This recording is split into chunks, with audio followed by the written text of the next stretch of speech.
দর্শক, বিশ্ব পর্যটন দিবস গেল আজ। কক্সবাজারে সারাদিনই নানা ধরনের অনুষ্ঠান ছিল এবং সেখানে অজস্র দর্শনার্থীও ছিল। আমরা সব মিলে সেখানকার খবর জানবো। আমাদের সঙ্গে এই মুহূর্তে যুক্ত হচ্ছেন সহকর্মী কামরুল ইসলাম মিন্টু। মিন্টু, নানা ধরনের আয়োজনের মধ্য দিয়েই মূলত আজকে এই পর্যটন দিবস পালিত হলো। যে বিষয়গুলো উঠে এসেছে সেগুলোতে যেমন অভিযোগও ছিল, নিশ্চয়ই নানা সম্ভাবনার কথাও ছিল। এ বিষয়ে বিস্তারিত জানাবেন। আয়োজন ছিল, যেটি র্যালি ছিল সকালে এবং আলোচনা সভা ছিল। এখন যেটা হবে সেটা হচ্ছে সাংস্কৃতিক অনুষ্ঠান।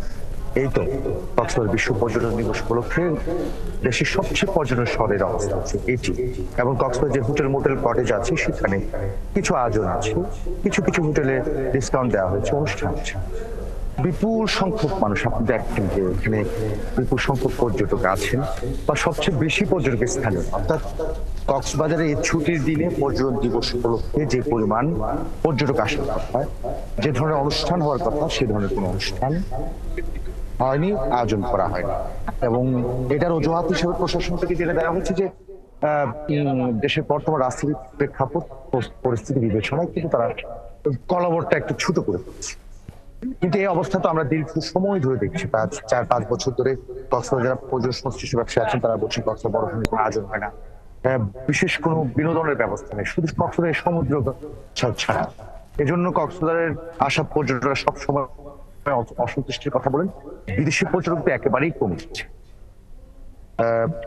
মোটামুটি ভাবে একই কথা যে আজকের আয়োজন ছিল আড়ম্বর কোনো আয়োজন ছিল না, পাশাপাশি পর্যটক খুব বেশি এসছে এটাও বলতে পারবো না। আমরা লোকাল যারা লোকজন আছে তাদেরকে দেখতে পাই, এবং বড় ধরনের কোনো আয়োজন নেই।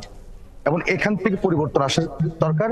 এবং সংশ্লিষ্ট যারা আছেন তারা বলছে সবসময় যে কক্সবাজার যেহেতু দেশের সবচেয়ে বড় পর্যটন স্পট, এই সমুদ্রকে ঘিরে অনেক সম্ভাবনা আছে, পাহাড় আছে, নদী আছে, পর্বত আছে, ঘোরার জায়গা আছে।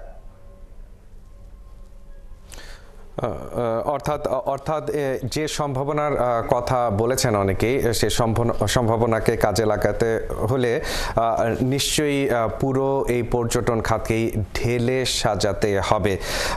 তবে সেখানে যারা বিদেশি পর্যটক আসেন সাধারণত, সেই বিদেশি পর্যটকের হার সাম্প্রতিক সময়ে আসলে কেমন দেখেছেন, বা তাদের আগ্রহের জায়গা হিসেবে কক্সবাজারটা তারা কিভাবে গ্রহণ করেছেন? মাঝে একেবারে তো দেখা যায় দু একজন যে পর্যটক বিদেশি বলতে যে শব্দটা, সেটা হচ্ছে যেখানে এখানে এনজিওরা কাজ করে তাদেরকে দেখি। কক্সবাজারকে দেখবার জন্য, কক্সবাজারের সমুদ্রকে দেখবার জন্য আগে যে পরিমাণ বিদেশিদের আনাগোনা থাকতো, ভারতীয় পর্যটক মালয়েশিয়া থেকে, বিভিন্ন জায়গা থেকে, মালদ্বীপ থেকে পর্যন্ত পর্যটক আমরা আসতে দেখছি, কিন্তু এখন তো একেবারে দেখা যায় না।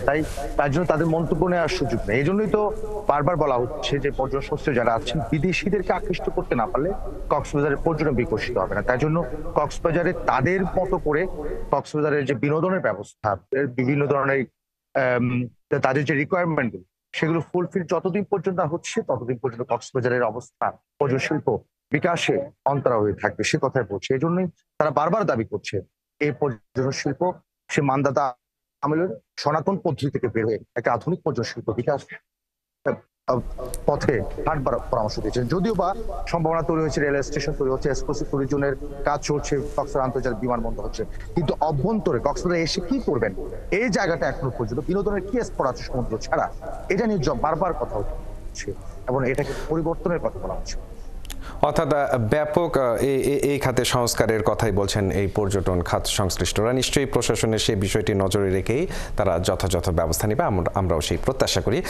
মিন্টু, আপনাকে অসংখ্য ধন্যবাদ যুক্ত থাকার জন্য।